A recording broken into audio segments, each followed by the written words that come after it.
ஒரு காலத்தில் உயரமான மரங்கள் மற்றும் வண்ண மலர்கள் நிறைந்த அமைதியான காட்டில் சாமி என்ற சிறிய அணில் இருந்தது.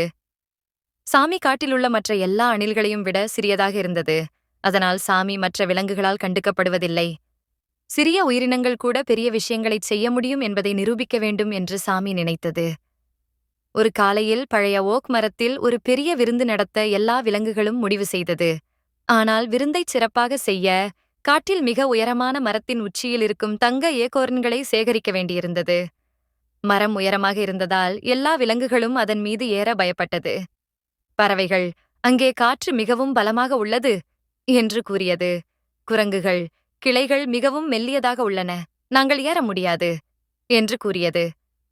எல்லா விலங்குகளும் முடியாது என்று சொன்னது. சாமிக்கு ஒரு தைரியம் தோன்றியது.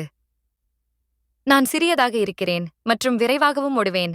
என்னால் தங்க ஏகோர்ன்களை எடுக்க முடியும் என்று நினைக்கிறேன் என்று சாமி கூறியது. மற்ற விலங்குகள் சிரித்தன. நீயா மிக உயரமான மரத்தில் ஏறுவாய்? நீ மிகவும் சிறியவன், உன்னால் முடியாது என்று மற்ற விலங்குகள் கிண்டல் செய்தன. ஆனால் சாமி கேட்கவில்லை. சாமி தன்னை நம்பியது. சாமி நம்பிக்கையுடன் அந்த மாபெரும் மரத்தை நோக்கி ஓடியது. சாமி ஏறத் தொடங்கியது. அதன் சிறிய பாதங்கள் கிளைகளை பிடித்தது. காற்று வேகமாக அடித்தது. கிளைகள் அசைந்தன. ஆனால் சாமி இறுக்கமாக கிளைகளை பிடித்தது.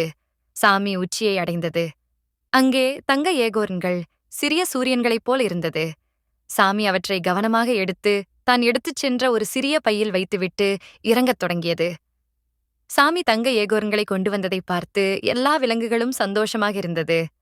விருந்து சிறப்பாக நடைபெற்றது. அனைத்து விலங்குகளும் சாமியை பெருமையாக நினைத்தன. நான் சிறியதாக இருந்தாலும் என்னால் சாதனை செய்ய முடியும் என்று சாமி அனைவரிடமும் நிரூபித்தது. கதையின் நீதி: சாதனை செய்ய அளவு முக்கியமில்லை, தைரியமும் உறுதியும் தான் முக்கியம்.